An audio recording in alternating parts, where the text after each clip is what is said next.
Kershaw, hands down, one of the greatest pitchers of all time and one of the greatest divers of all time. Maybe I would probably put him second behind Sandy Koufax in pitchers in Dodger history.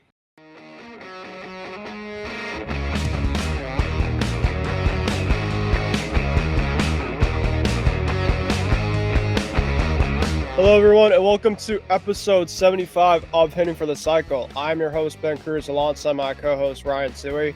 Ryan, I'm recording from a place I usually don't record from, but that is actually from outside. I decided to change it up a little bit with the vibes. And partly it's because we haven't had a lot of great summer weekends, and it's a holiday weekend. I'm feeling great. I know you're feeling great. Obviously, we'll talk about your team. We'll talk about the teams and stuff. But just the overall mood and stuff, I'm like, you know what? Let's switch it up a little bit. So, yeah, it feels great. A little buggy, but regardless of the fact, I'm doing well. How are you doing? I'm doing fine. Can't complain. Hope you had a good 4th of July, and happy belated 4th of July to everybody who listens and watches us here on Hitting for the Cycle. I'm doing good besides the mosquito bites that I've been getting on my arm and my hand in the past couple of days. I'm doing pretty well for the most part. All right. So, of course, before we get into the overall episode as usual, make sure to follow us on all of our socials. So down here on the ticket bar below, right on Hitting for the Cycle at HFTC ETB on the Empty the Bench Podcast Network. Also, make sure to subscribe to the Empty the Bench Podcast Network on YouTube. Also, follow Ryan Touhey at R2E97. Also, you guys can follow me at Ben Kruse 144, all lowercase. Also, make sure to follow us at Hitting for the Cycle at HFTC ETB. You can also always find our stuff on YouTube, all the recent episodes we've had, including, of course, the one that we're recording on air today, right here on youtube.com/ETB Network. If you guys are away for the holiday weekend and you guys want to listen to us on the go, listen to us on Hitting for the Cycle, wherever you guys may be getting your podcasts. And then, of course, Hitting for the Cycle is presented by our good friends over at Playback. Make sure to tune in for more throughout the show. All right, Ryan, we got a lot to get into, and the leading topic is a topic that is something that we have never really seen much in today's baseball world. So, Guardians pitcher Luis Ortiz is being investigated by MLB for 2 suspicious pitches. Now, I really didn't get to see really much of this story, but I did hear from what people have been kind of talking about is it's like almost like he purposely threw these 2 type of pitches in which they were kind of out of the zone. And there was some type of like gambling aspect to it, I'm pretty sure, right? Yeah, so I pulled up the article from The Athletic. This is coming from Zach Meisel and Ken Rosenthal. Ken Rosenthal is very well known in the baseball realm. So Guardians pitcher Luis Ortiz, he's been placed on non-disciplinary paid leave through the end of the All-Star break, coming as a result of a Major League Baseball investigation. They are investigating Ortiz for a pair of 2 suspicious pitches in 2 different games that occurred during June. And the pitches were flagged down by a betting integrity firm, and they were referred to by sportsbook operators. Again, this is coming from The Athletic. The first pitch occurred on June 15th against the Seattle Mariners in Seattle in the 2nd inning with Randy Arozarena at the plate. I'm watching the pitch right now, and it was the first pitch of the bottom of the 2nd inning, and he throws a pitch in the dirt, and basically gets scooped up by the catcher, and the catcher throws it away. And then the second pitch that's being investigated came on June 27th at home against the St. Louis Cardinals, and he threw this pitch I'm just looking at this highlight right here. It was in the top of the 3rd against Pajes of the St. Louis Cardinals, and he threw this one well out of the strike zone, almost in the other batter's box, the left-handed batter's box, and that was just completely spiked and went to the backstop. And then Major League Baseball announced that Ortiz's leave on Thursday, which was scheduled to be a start against the Cubs at Wrigley. Ortiz, his suspension began on Thursday, and he was supposed to make a start against the Chicago Cubs. And basically in a statement, it's been read that the Guardians have been notified by Major League Baseball that Luis Ortiz has been placed on leave per an agreement with the Players Association due to an ongoing league investigation. And this was by a statement issued by the Guardians, and they promoted Joey Cantillo from AAA Columbus to start in Ortiz's place against the Cubs. The Guardians are not permitted to comment further at this time and will respect the league's confidential investigative process. So it's kind of a strange story. I mean, I never would have known that 2 random pitches out of however many pitches he threw in either of these games would be related to gambling. But, they're taking a look at this, and, Ortiz could be in big trouble if he's found guilty. So, I mean, we'll just have to wait and see. I don't know I don't even know how this sports betting book was able to identify that these pitches were kind of sleazy. So it's just it's a strange story, and I don't know exactly. I wouldn't even know how those pitches were related to gambling, but they were able to point that out, and now Major League Baseball is under investigation, seeing if this is part of a larger problem with Ortiz. So Ortiz right now, he's in some hot water, and we'll see what happens after this, after the All-Star break. Yeah, we go from week investigation that was pretty much a verdict with Wander Franco last week, down to this, in which it's kind of a different type of way of the type of investigation, in which it's a pitcher that's being investigated for essentially 2 pitches, in which maybe he was trying to bank on himself in a way. So, yeah, we'll see if kind of more comes into this and the fruition about this, but very interesting. Hopefully it just doesn't lead to more of a lingering story than we're thinking for sure. But yeah, that's pretty much it. Luis Ortiz is being investigated by MLB for 2 suspicious pitches, and we'll have to see in terms of if there's any more to this overall story. We now get into something that's a massive achievement, and that is Clayton Kershaw. This is, of course, not only one of the best pitchers in Dodgers history, but one of the best pitchers in our generation. I call him the young Sandy Koufax, if there was any way to kind of describe Clayton Kershaw. Of course, he won a World Series, with the Dodgers. That was kind of one of his knocks for a while, in which he was such a great pitcher, but he never won the big one, right? And I know obviously it was in a COVID type of season, but, you can't really take away from anybody. A rain's a rain. And if there's anybody on the Dodgers that I wanted to see that reign, it was Clayton Kershaw, because he's just won so many things, specifically just not overall as an overall player, as a person, but just how he goes above his business. He seems like a really good guy off the field as well. And he finally got this milestone. Now, Ryan, I'm not going to lie, I really didn't know that there was a massive thing going on milestone-wise with him until when it happened. But all I got to say is congratulations to him. He made this achievement on July 2nd, which is 4 days ago, recently. And so this accomplishment now adds to an already illustrative career that includes 3 Cy Young awards, an MVP award, and 2 World Series titles. And the milestone has cemented his place as one of the all-time great pitchers, of course. We know that for sure. So congratulations to Clayton Kershaw.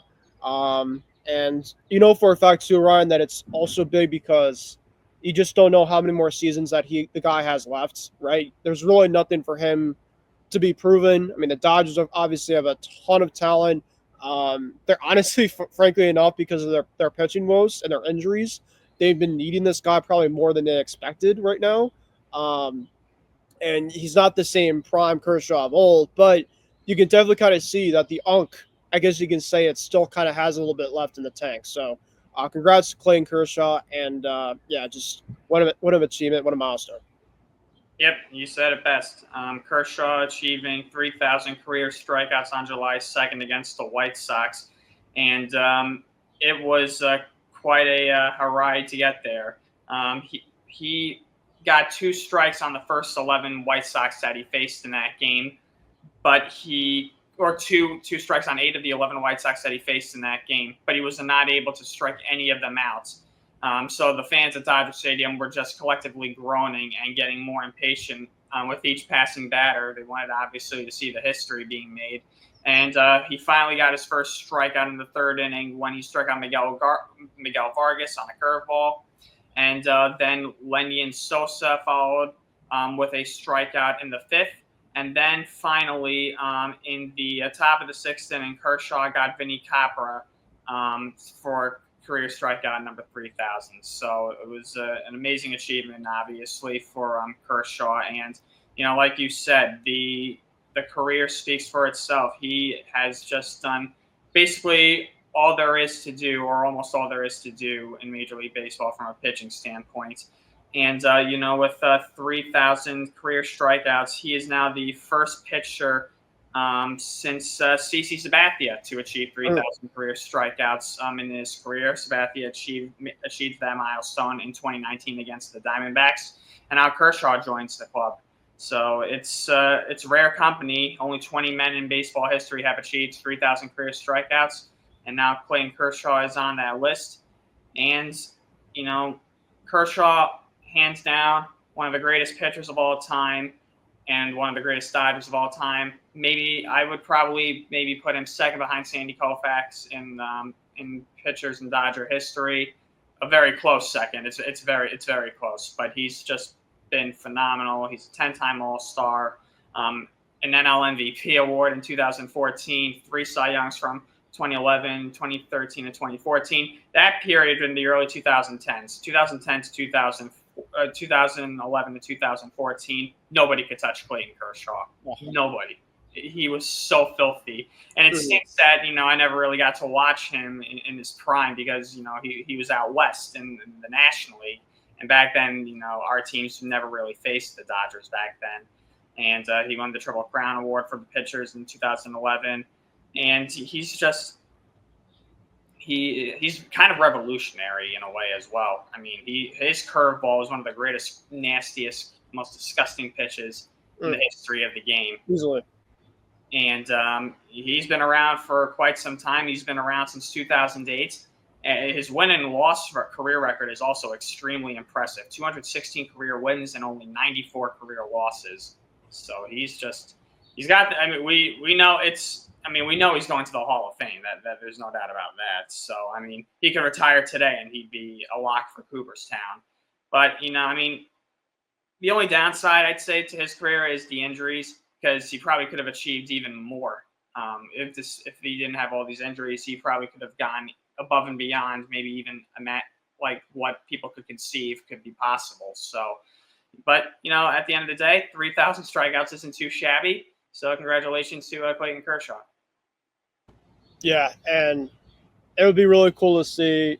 I wouldn't be shocked if the Dodgers ran it back again this year. They're just probably the most stacked team of the whole entire league. Of course, they've been decimated, of course, by injuries for a long time, but they still have so much depth that they can try to get over the hump. But it would be really cool, if anything, to see a milestone like this maybe lead into another World Series because, like you said, right? His resume basically speaks for itself, but there could be so many other things for Clayton Kershaw that, can make him even an all-time great. I feel like he's already a very good to great type of guy in terms of his career-wise, but, man, injuries just suck, and, you feel like specifically that there could be definitely more left for him, but regardless of the fact, congratulations to Clayton Kershaw, becoming the 20th member of the 3,000 Strikeout Club. All right, unfortunately, we got some very, very sad news that broke, I believe, yesterday. So Bobby Jenks, of course, who was the closer over with the Chicago White Sox for many years, passed away at the age of 44. It feels like the diagnostic from the passing was stomach cancer, which, of course, is something that's pretty rare that you don't really see when it comes to a diagnostic of an overall passing, but it happened with this overall one, and it sucks.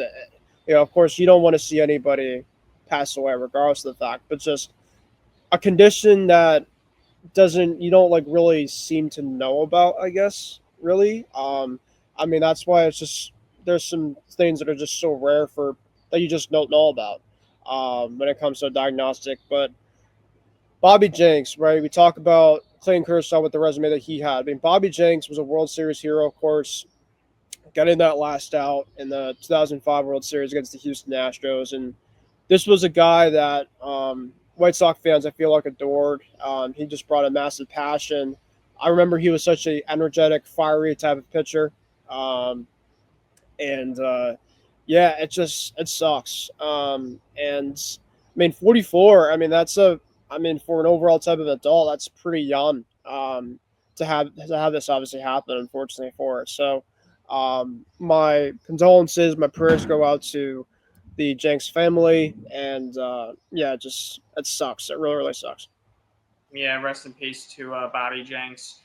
We actually covered him earlier this year in a previous episode. He was doing his final public appearance. He did an autograph signing, I believe, like back in March or April, around that time. And we discussed how he didn't have much time left, and unfortunately, he succumbed to the disease on July 4th. Unfortunately, in Portugal, where he was getting treatment for stomach cancer. But Bobby Jenks, he made it pretty clear too that he didn't take care of himself. He was addicted to a lot of things. He had a really bad addiction to painkillers, unfortunately, and he didn't take care of himself, unfortunately, and unfortunately, it cost him his life. I mean, like you said, 44 years old. It's very, very young. Like you said, he was the World Series pitcher for the White Sox. He was on the mound when they recorded the final outs that finally ended their long, long World Series championship drought of 88 years. And yeah, it's just sad. I don't really know what else you can say. You just feel for his family. Condolences go out to Bobby Jenks' family. Condolences also go out to the Chicago White Sox and all White Sox fans. He's part of an everlasting image in White Sox history. Him just pumping his arms in the air after Juan Uribe threw that ball over to Paul Konerko at first base, and that's a big part of an integral part of White Sox history. And the guy who's on the mound is already gone at 44. It's sad. It's very sad. There's no other way of putting it. And it goes to show that, you got to take care of yourself. And it's just a shame that Jenks had a lot of demons throughout his life. But it sounded like, he realized that, he tried to make a change in his demeanor towards the end, because he wanted to, do that last public appearance and try and spend time with his family as much as he could. I just hope that he wasn't suffering too badly when he passed away. But unfortunately, yeah, it's sad. Rest in peace to Bobby Jenks. I forgot, Ryan, completely about Bobby Jenks, but he did pitch for the Red Sox for 1 year, and that was in 2011. So I guess, if anything, I mean, of course it hits for anybody, but when a guy passes away that, obviously for him, he was a White Sox. I mean, he was a White Sox legend. Of course, he won there. He really kind of revived his career kind of over there, kind of where he started. But just even for like a year, just like he was on the Red Sox, which is crazy to think. Really, really quickly, Ryan, before getting to our next thing, he was a two-time All-Star in 2006 and 07. And in 07, he tied a major league record by retiring 41 consecutive batters, which is absolutely insane. He only lasted one more season in the majors. And unfortunately, Ryan, if we remember with Bobby Jenks, he had a lot of injuries, including he had back surgery throughout his career. So, yeah, of course, this was a guy that went through a lot, and unfortunately, he passes away at a very young age. And rest in peace to Bobby Jenks. Hitting for the Cycle is presented by Playback. Watching sports is more fun with others, but we spend too much of our time watching alone. Playback is a virtual space where communities can stream live sports together with everyone perfectly synced up. Creators can hop on stage, deliver their own play-by-play analysis and commentary, and invite viewers up for Q&A. Playback makes watching sports fully interactive and a social experience, from playing fantasy sports, repping your favorite players and teams, and watching with the commentators and communities you care about. Win or lose, sports are best enjoyed together. Join our community by going to playback.tv/CGB Network to find out more, including our live stream schedule. And now back to the show.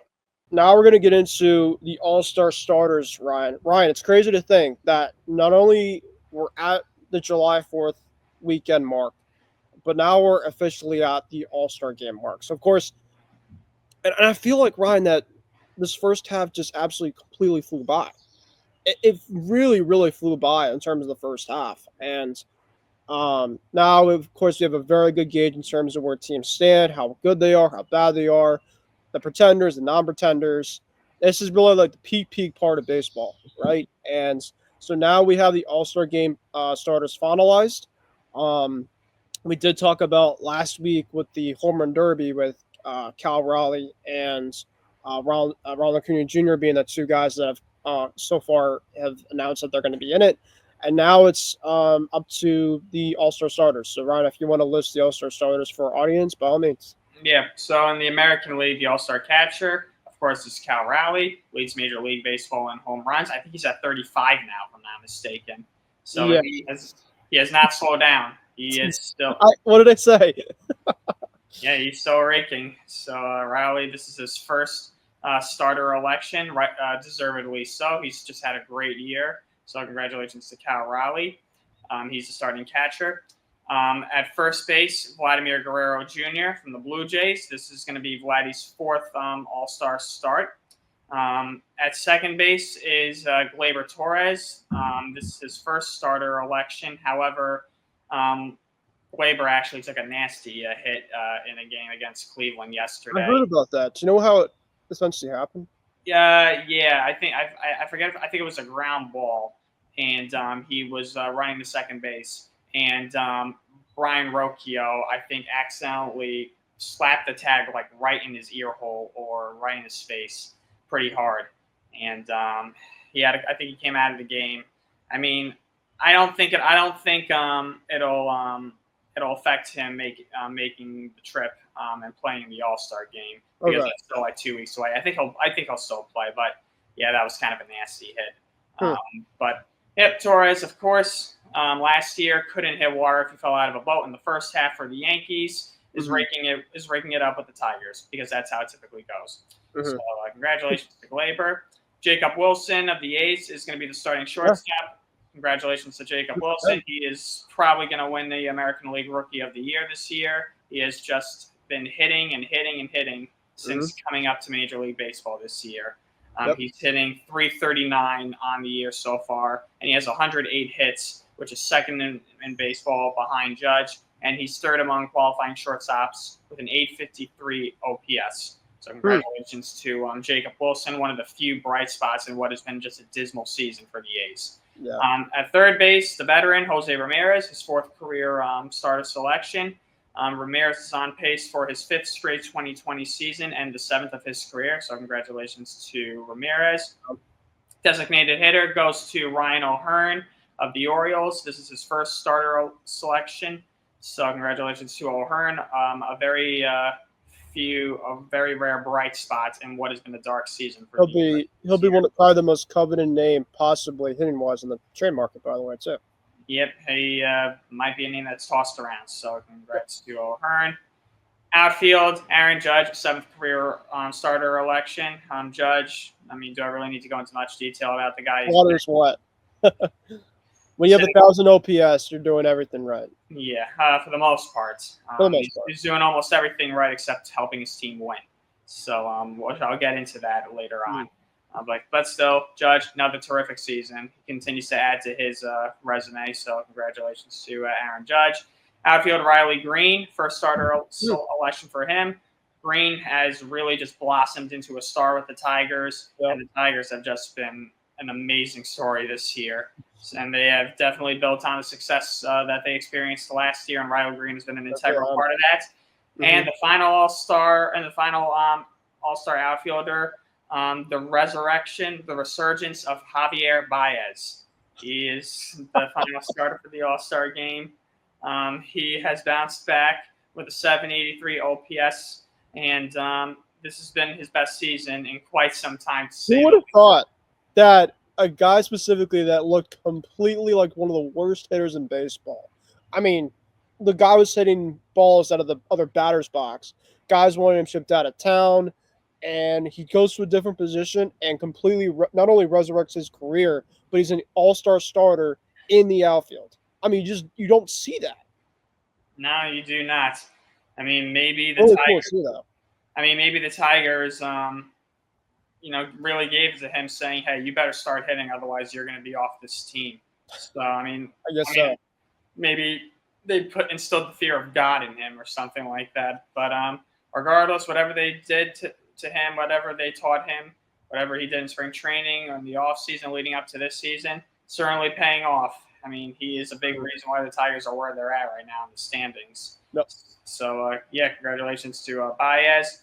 The backups on the American League All-Star team include Alejandro Kirk from the Blue Jays, and this is going back around the infield. Paul Goldschmidt from the Yankees at first base. Jackson Holliday from the Orioles for second base. Bobby Witt of the Royals for shortstop. Yeah, that's a good one. Bregman actually got elected to the All-Star game this year, but he hasn't played a game in over a month. And then Ben Rice somehow actually got elected to the All-Sar game. Yeah, for a designated hitter. I guess a DH. I mean, Rice hasn't had a bad year, but I don't know if I would have nominated him for the All-Star game. But I guess that's just how desperate I guess the American League is to try to find guys. Yeah, and for the outfield, Mike Trout and Stephen Kwan are backups as well. So that's the positions. Those are the position players for the American League. The starters for the National League, at catcher, Will Smith. What a hell of a season this guy has had. He is just killing it. And he's really freaking good. Yeah. And basically, the National League, there's going to be a lot of Dodgers. I'm just giving everybody a heads up. It's water's wet, guys. We shouldn't be shocked. Yes. Will Smith is a starting catcher. And World Series MVP and future Hall of Famer Freddie Freeman, first base. Only his fifth starter election, though. That was very surprising to hear. I thought he had much more than that. But Freeman is going to be the starting first baseman. He's just continuing to rack up hits every year and add to his resume. So congratulations to Freeman. Ketel Marte is going to be the starting second baseman. Francisco Lindor making his very first All-Star start. First one? First one. Oh, my God. And you think about how long Lindor's been in baseball. He's been in baseball 11 years now, and this is his first All-Star start. He didn't even make the All-Star team last year with the Mets when he was runner-up for MVP. That's insane. That's shocking, Ryan. I don't know if we're going to have anything more shocking on this show after what you just told me. I knew, of course, there's a discord between him over Ellie. I did not expect him. That was his first one. That's shocking. Lindor, whether you want to take it or leave it, he's a hell of a player. Yeah, I mean, I think Lindor's a very good player. I mean, personally for me, I mean, I think he might be. In my opinion, I think he's a little overrated, honestly. But I think he's very good. But I think some people maybe like elevate his status just a little too much. That's just me. That's just my opinion. Everyone's entitled to their opinion. No, I mean that's fine. Yeah, Lindor is the starting shortstop.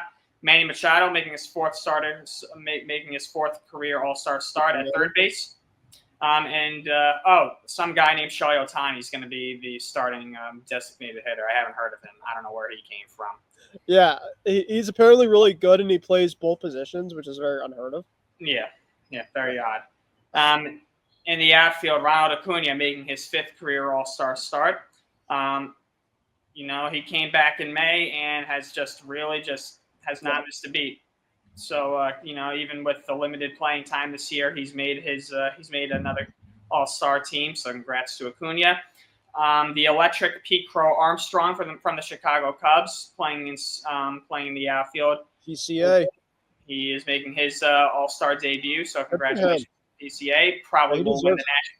probably winning the National League Rookie of the Year this year. So congrats to PCA. I've watched him a couple of times this season. Man, is that dude electric. He is fun to watch, let me tell you. Yeah. And Kyle Tucker is going to be making his first All-Star start this year, which is also a little surprising. But, so congratulations to Kyle Tucker. So those are the starters in the National League. And the backups for position players in the National League. So Carson Kelly's the backup catcher from the Cubs. Pete Alonso from the Mets, first base. 100% deserved. Second base, Tommy Edman. Shortstop, Mookie Betts. I love Mookie Betts. Mookie, the first half was kind of subpar. I'm not going to lie. For Mookie, Betts isn't having a bad year, but for Mookie standards, it's kind of a down year for him. Yeah. So, but regardless, Betts still made the All-Star team. Yeah, I mean, he deserves to be in it. It's just a matter of just his overall stats aren't what Mookie stats were known. Yeah, well, there's still another half to go. Maybe he picks it up in the second. I think he will. Max Muncy, backup third baseman for the Dodgers. From the Dodgers, he'll be the backup third baseman. He took a nasty hit a couple of days ago against the White Sox. Coincidentally, the game where Kershaw got his 3,000th career strikeout, he got hit in the knee pretty badly. I forgot who slid into Gary him. Glaber-esque type of injury. Yeah, similar.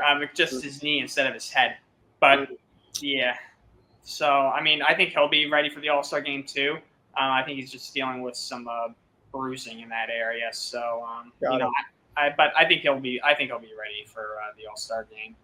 And the other backup outfielders include Teoscar Hernandez, Juan Soto, and Andy Pajes. I'm kind of surprised Soto made the All-Star team. Soto has picked it up, a lot in the past month. June really carried him, June and July. So. Yeah, so I guess he did just enough to get into the All-Star game. So, yeah, congrats to Soto.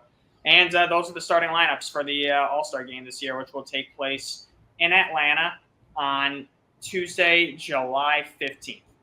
Now, Ryan, really quickly before we get into our next thing, any people that you felt that got snubbed? I have a couple people. Ellie De La Cruz got 100% snubbed. Is he not even on the All-Star? Let me double check. Cruz, as far as I know, has not been named as an All-Star this year. Yeah, I don't think he's an All-Star. That's kind of surprising to hear.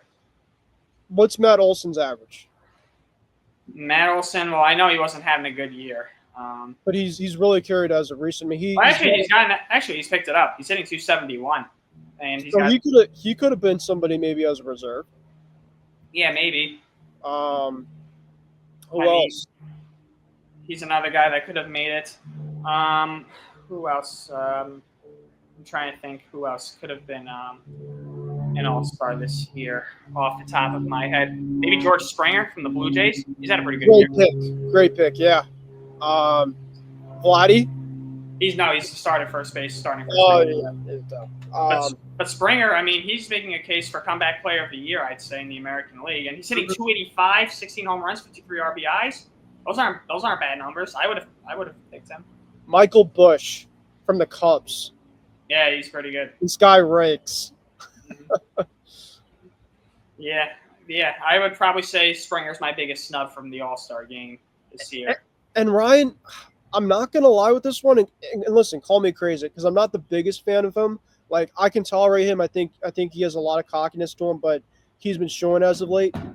Definitely as a reserve, Jazz Chisholm. He's been kind of inconsistent. He's been injured a couple of times, but I see where you're coming from. Yeah, I mean you can make a case. James Wood. James Wood, yeah, that's a good one. Yeah, James Wood has been a monster this whole first half. 280. Holy moly, look at these 288, 23 home runs, 67 RBIs, 96 hits. Yeah. How did he not make the All-Star team? I don't know. See, this is why I have a problem with fan voting sometimes. People just overlook a lot of other players who are more deserving. They pick one more other guy that's had an incredible first half. Maybe not average-wise, has been Spencer Torkelson from the Tigers. He's really kind of revived himself. So, I mean, there's a lot of guys for sure. Have the pitchers been finalized yet? Let me double check. I don't think they had AL All-Star. One sec. Well, Ryan's checking. I mean, there's obviously a lot of guys that are pretty much locks. Garrett Crochet from my Red Sox, Tarek Skubal. I mean, Tarek Skubal is arguably probably the best pitcher in baseball. I love Fried. Max Fried. Yep. Who else? Let's see here. Wins. Framber Valdez. Oh yeah, Framber Valdez, Hunter Brown from the Astros. Jacob deGrom, Ryan. Jacob deGrom 100% should be in the All-Star. Be on the All-Star. 9-2. Hunter Brown. That's another guy. So the Astros, they should have two guys representing. For the Yankees, Rodon. Do you think Rodon deserves it? No, it's too inconsistent. Definitely Max Fried, though. Definitely Max Fried, definitely. Crochet. And then for the National League, definitely Freddie Peralta from the Milwaukee Brewers. Robbie Ray. Let's see. Nick Pivetta, my old friend Nicky P, 9-2 with a sub-4 ERA and a 1.03 WHIP. Zach Wheeler, another guy that should be there for sure. He's definitely a bona fide stud. He's the ace. So you could say that. Another guy, Ryan, that I haven't really expected much so far this year, but it's been great this year for the Sonny Gray. Sonny Gray is 8-3 with a 3.51 ERA and a 1.08 WHIP. Not bad. Good for Sonny Gray. I mean, I knew that Sonny Gray was really good on the A's. He obviously went to the Yankees and was not great over there. I don't know what happened. He just didn't really feel around with him. That's what happens. Yeah, and then he found his niche. He was over with the Reds for a little while, and then he went to the Twins. Wow, he's actually been on a lot more teams right now than I expected. And now he's with the Cardinals, and he's had a pretty good overall first half with them. He also has had a complete game shutout in this first half. So a lot of stuff so far to be named for the All-Star Game starters. Obviously, Ryan went through, of course, a list for you guys. For most of them, we went through a couple of the snubs. So, Ryan, before we get into the who is hot, who is not, we have got to get into our team reports. Oh, goody. And I know, of course, you were talking about your Yanks, of course, Aaron Judge, in terms of we're going to talk about this later on. Well, this is, of course, now going to be the time we're going to have to talk about our teams, whether we want to talk about it or not, as we always say every single week. So I'll start with my team, the Boston Red Sox. So, of course, last week they had a very, very tough week. They lost 2-3, of course, to Rafael Devers. Of course, this was the departure. This now is week 2 of post Rafael Devers. And as tough it is to kind of see it happen, I've been a lot more used to not seeing Rafa in the lineup.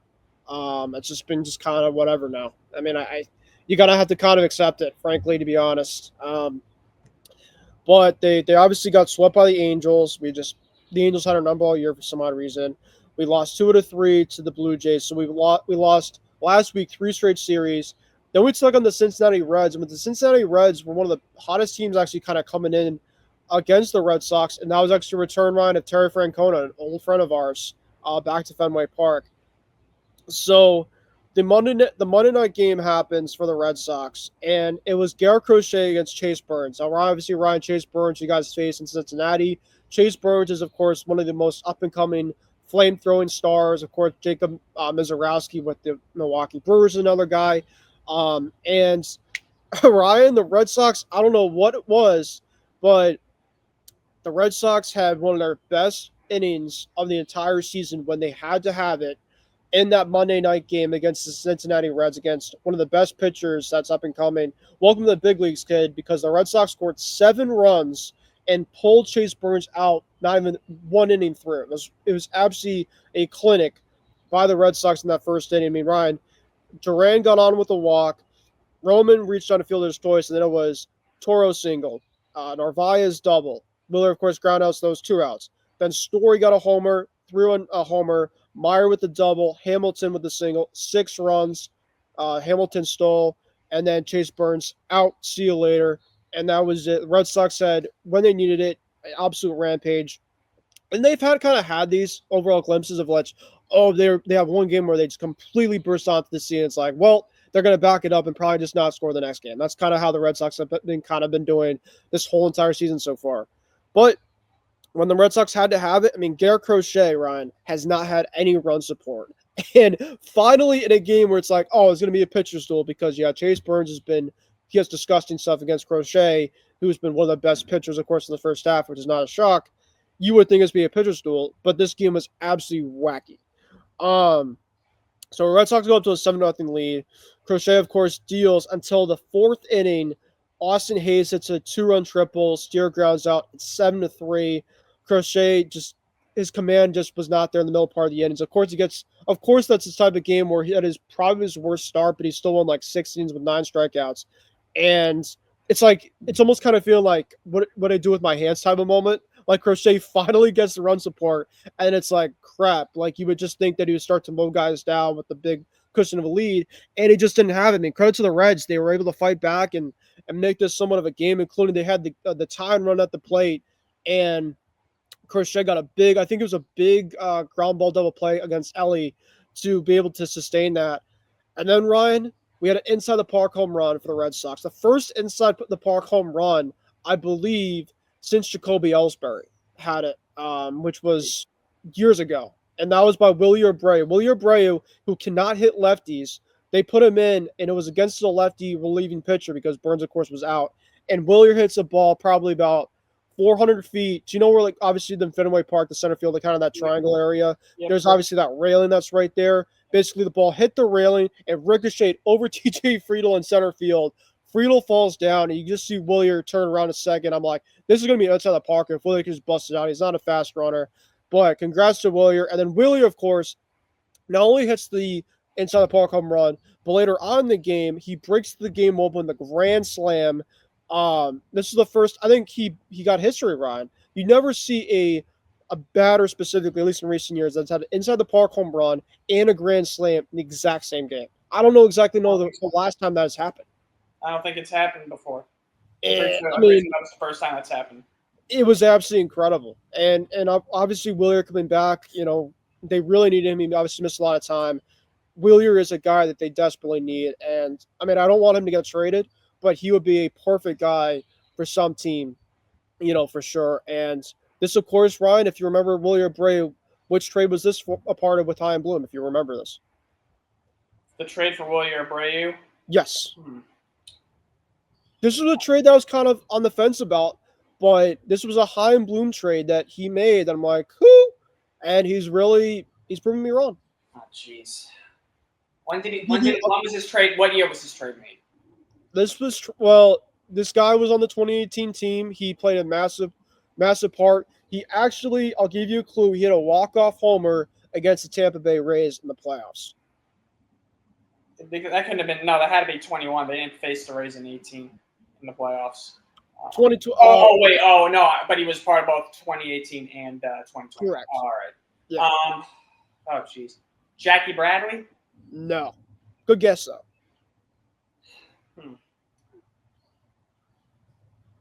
Oh, jeez. Not sure. You're gonna have to tell me. It was Christian Vasquez. I was thinking it was the catcher. Christian Vasquez was part of going to Houston for Willier Abreu. Of course, funny enough, actually, the Red Sox and Houston actually faced each other during when the trade transpired. So they basically decided to switch dugouts, which was really interesting.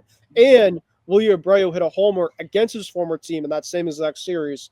So just a hell of a story. And I just hope Willier sticks around because he's been incredible and he really helps those young guys. So Willier, of course, that big game on Monday, Sox win when they had to. And then Tuesday happens and they had a suspended game because of the rain kind of happened. Of course, it was the throwback game. I don't know, Ryan, if you ever saw the graphics, by the way. Yeah, that was pretty cool what they did. They used graphics that they used during the 1975 World Series. Very simple. I like that. I thought that was really cool. I wish the Yankees did something like that when they faced the Dodgers, honestly. That would have been really neat. Yeah, so I mean, it felt a little weird. Like, I'm always just accustomed to the scorebook that I've just been watching, but it was just kind of like just a different type of thing. And so the Sox were able to win that game 5-3. The continuous suspended game on Wednesday happened. It was like day-night doubleheader. Like, I guess it could sound like a half day-night doubleheader because it wasn't the full first game. But Spencer Steer, so Brian Bale pitched that continued game on Wednesday. He was supposed to pitch that Wednesday night game. Bale came in and pitched, I think, 5 innings. Pretty good ball. He did give up a homer to Spencer Steer. Reds were up 3-2, and then Narvaez I think had a game time sac fly. And then William Abreu came up big again. A go ahead RBI singles. Trevor Story got insurance. Chapman with the save. Sox win 5-3. So they're about to go for the sweep. They already won their first series after 3 straight series losses against a pretty good Reds team.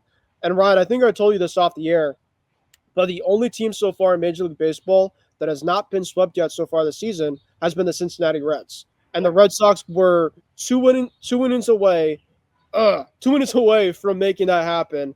Unfortunately, they didn't get the job done. It was kind of a bullpen falter from the Sox.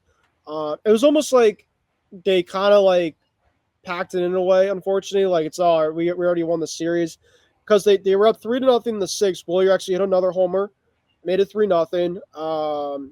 Who pitched for? It was a bullpen game for us too. So Bernardino, Akala, Murphy, Weiser came in. Weiser just been overworked, and he gave up a grand slam to Encarnacion Strand over the monster, and Sox lose 8-4. But they did win the series, thankfully enough. And then Ryan, for July 4th, no better other place to take on than the Washington Nationals, the nation's capital, of course, America. When you think of America, you think of a lot of the monuments, the White House, this and that. So the Red Sox, have the Yankees ever played, by the way, the Nationals on the July 4th, by the way? No, I don't think really? so. Okay. The Nationals, no. But I mean, if you want to go back to old school history, they used to play at the time the Washington Senators. Yeah. Okay. This is actually funny enough. The Red Sox second time playing the Nationals on July 4th. I think it was the Rick Porcello hit. I'm pretty sure. That was like a really well-known moment in Red Sox history a couple years ago.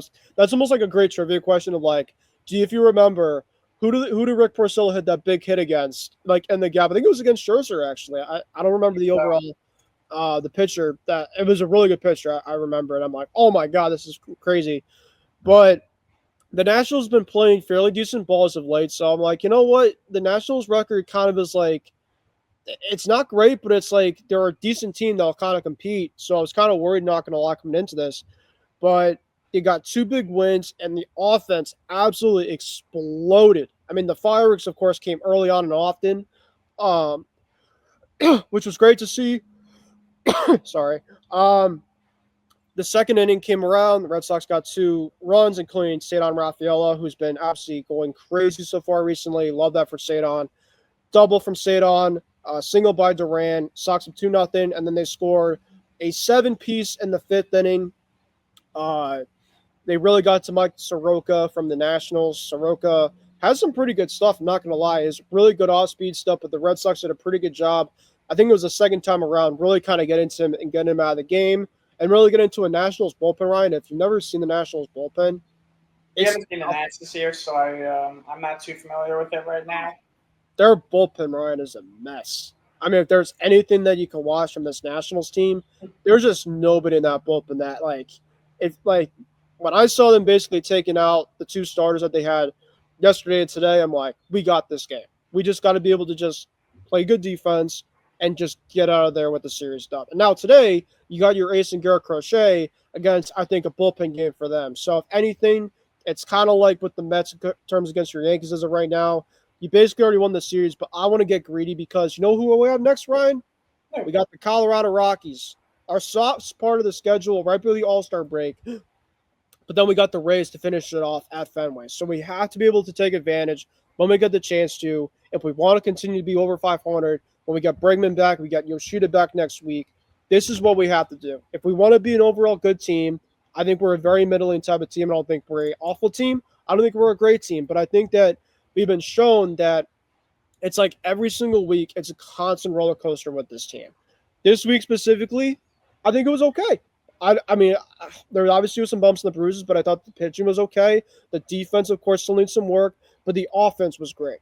Trevor Story, Ryan, I did not know this until yesterday. Trevor Story, with the resurgence that he has, leads shortstops in the American League, I think, in RBIs. Trevor Story.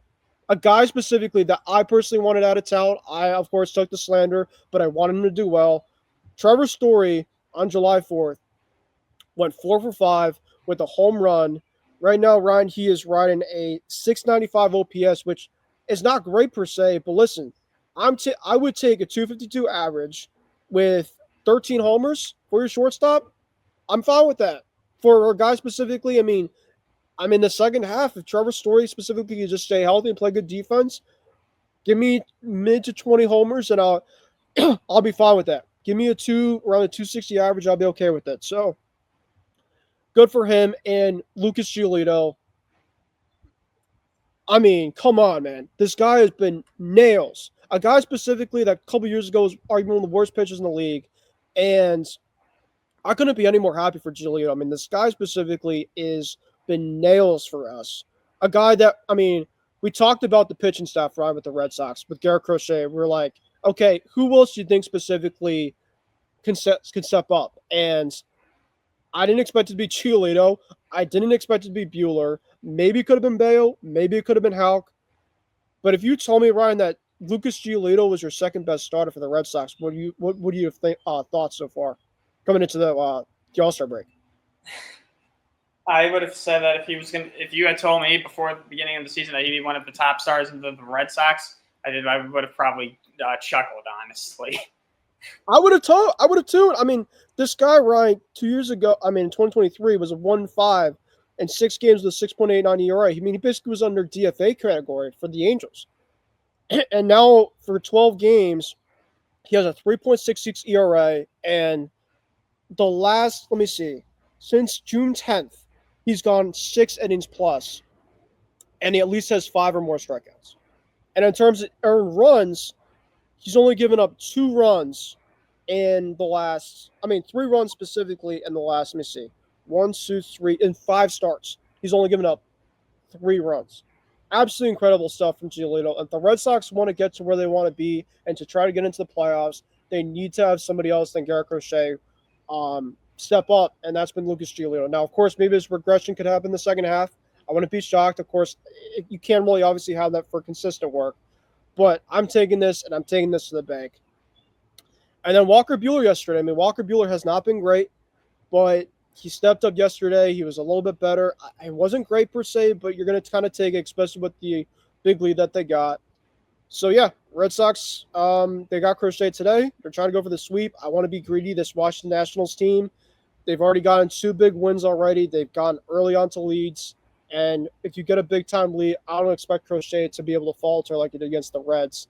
I think it was just a little too jump happy after kind of what they've been doing with giving him nothing. And then finally, they give him something, and he just kind of spits it up a little bit.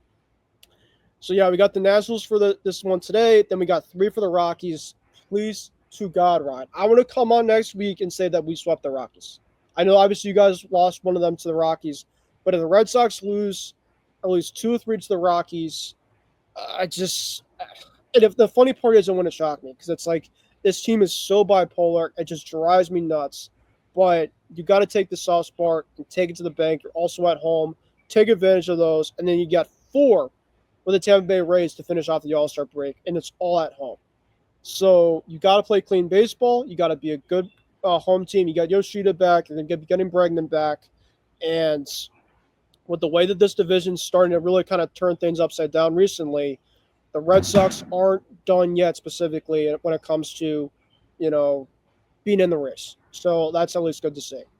All right, Ryan, take it away with your ranks. Well, I'm not going to take too long with this. All right, this is pretty straightforward. This has been the road trip from hell for the Yankees. They're currently finishing up a 7-game road trip with stops in Toronto and at Citi Field against the Mets. The Yankees got absolutely spanked by the Blue Jays, 4 straight, got swept by the Blue Jays in Toronto. First time in history the Yankees got swept by the Blue Jays in a 4-game series in Toronto. That's the level we have sunk to. They got swept, and the Yankees, like I said, this is the second half of the Subway Series this weekend, the 4th of July weekend. They're at Citi Field against the Mets, and they are absolutely getting crushed by the Mets. The Yankees have lost 6 in a row again. They have lost 16 of their last 22. They have fallen out of first place in the American League East. They are tied with the Rays for second place in the American League East at 48 and 41. They are 3-7 in their last 10, and they're not showing any signs of getting out of this funk anytime soon. It is very bad. The pitching is absolutely abysmal. The Yankees got hit with more devastating news a couple of days ago. Clark Schmidt is going under the knife. He is getting Tommy John surgery. This Yankee rotation has taken such a beating this year. It is not even funny. Losing Garrett Cole before the season could even start with Tommy John surgery. Luis Heel hasn't thrown a damn pitch yet this season. Marcus Stroman has had problems with his hamstrings. Ryan Yarbrough is dealing with a freaking oblique injury. And now Clark Schmidt's done for the year and for pretty much all of 2026 as well. And in addition to that, the Yankees bullpen is beyond cooked. It has been overcooked and burned to a crisp. There is just no pitching whatsoever when it comes to the Yankees. Their pitchers are not giving them any length whatsoever. Their starters are not giving them any length. The Yankees don't hit with runners in scoring position. And it's just a disaster. I really don't know what else I can say about this team other than this. People are saying this is a June swoon. No, this is the Yankees. This is who they are. They are not. I've said it, time and again, that this team just makes a mockery out of themselves. There's just not a lot of self-pride when it comes to the Yankees. They allow teams to just walk all over them and humiliate them. They don't ever do things that you're supposed to do in order to win baseball games. And they deserve to be mocked. They deserve to be ridiculed, and they deserve everything that they freaking get. I'm immune to this at this point. This is looking a lot like 2023, where they got off to a good start, and then right around the All-Star break, they just collapsed. And like I said, there's really no sign of the Yankees breaking out of this. They wrap up the road trip today against the Mets. I think I don't know if it's Sunday Night Baseball or not. It's a day game. It's a day game. Mm-hmm. But at this point, I really don't care if they win or lose. I just want to get the hell off this road trip. I just want to go back. I just want the team to go back home. And I think they got freed going today. So they do.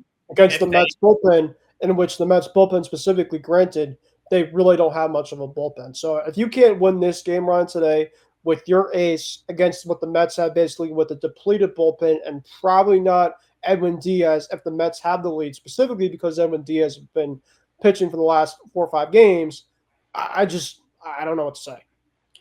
Yeah, well, Frieda has to step up. He's kind of come back down to earth in the past couple of weeks. I mean, it was going to be expected, to be fair. It was expected. I mean, he started one of the games in Toronto and was not good. So, the Yankees need him to step up, obviously, but the Yankees need to step up the bats. They just haven't hit in a long time.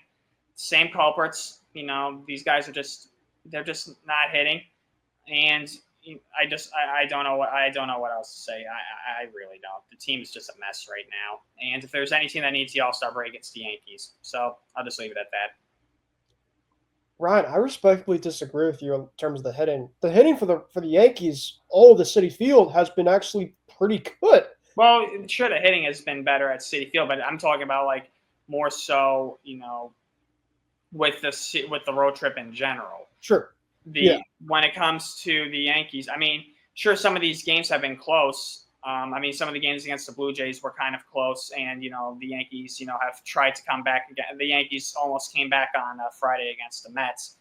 But if you watch the game from start to finish, the Yankees just don't take more advantage of opportunities. They leave too many men on base, and eventually, I can use last week for example. The Yankees overcame a freaking I think it was 9-0. 9-0. They came back from 9-0 against the Blue Jays, tied it at 9. Yep. But remember what I said a couple of episodes ago? Mm-hmm. Sure, they give you moments, but they never finish the job. The Yankees never, I wanted to say it, never freaking finish the job. Mm-hmm. This team does not have that cojones. They do not find ways to win. They find ways to lose. This team is a bunch of losers right now. I don't know why I'm holding 4 fingers up, but that's just, I guess, part of my frustration.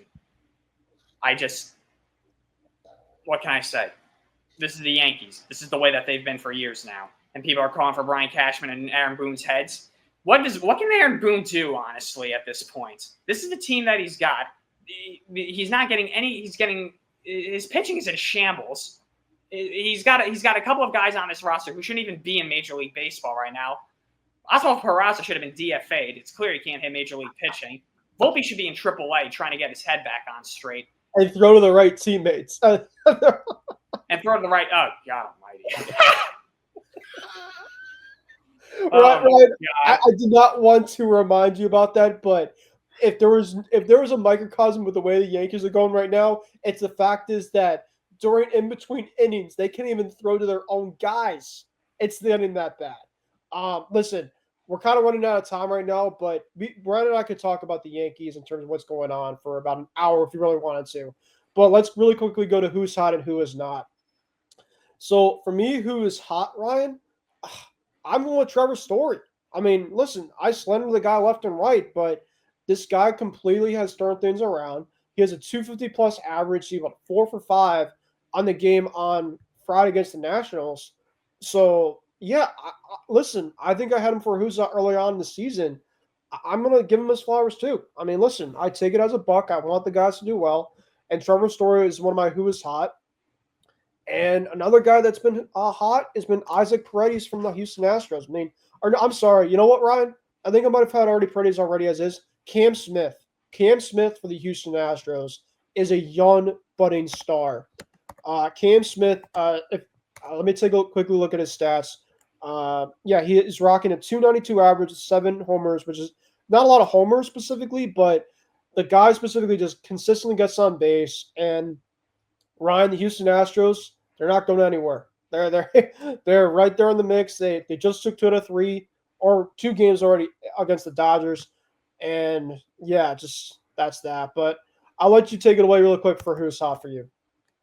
All right, who's hot? I'm going with an arm. The reigning Cy Young Award winner, Tariq Skubal. He just continues to just shove. His last start against Minnesota, what a work of art this was. So chef's kiss basically. 7 innings of 1 hit ball, 1 walk, 13 punch outs. And his stats on the year, he's making a strong case to win back-to-back Cy Youngs. It's going to be hard, but he's making a very strong case. 10-2 on the year with a 2.15 ERA and 138 strikeouts with a 0.83 whip. What a season Scoobs has had.